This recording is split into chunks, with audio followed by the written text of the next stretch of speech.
cet amendement, vous, les élus d'extrême droite, vous proposez donc de baisser les indemnités de fonction des élus régionaux, que nous sommes 9% pour le président, 13% pour les vice-présidents et 4% pour les 167 autres conseillers.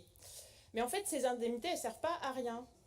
Elles sont fondamentales pour le bon fonctionnement de notre démocratie, comme vient de l'expliquer Fabien Robert. Et si on regarde un peu plus, elles ont été mises en place en France il y a 150 ans, comme un des fondements.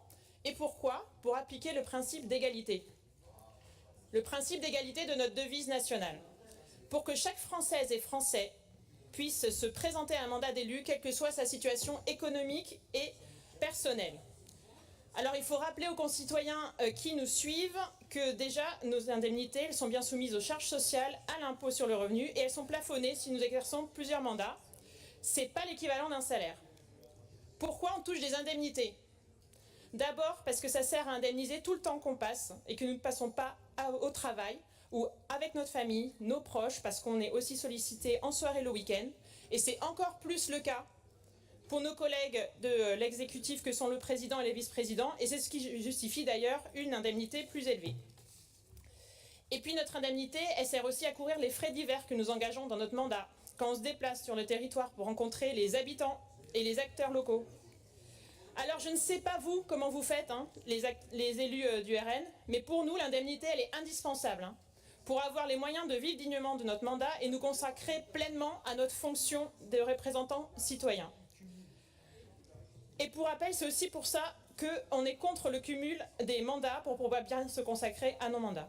Et quand on est élu, chargé de famille monoparentale avec des enfants en études supérieures, en activité partielle, eh bien, certains d'entre nous savent bien que cette indemnité est à peine suffisante.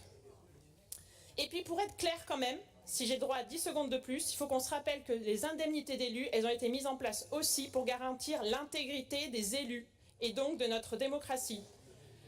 Nous donner les moyens, c'est chercher à éviter et la corruption, et les diverses pressions externes, et le détournement de fonds publics pour vivre, voire pour financer son parti.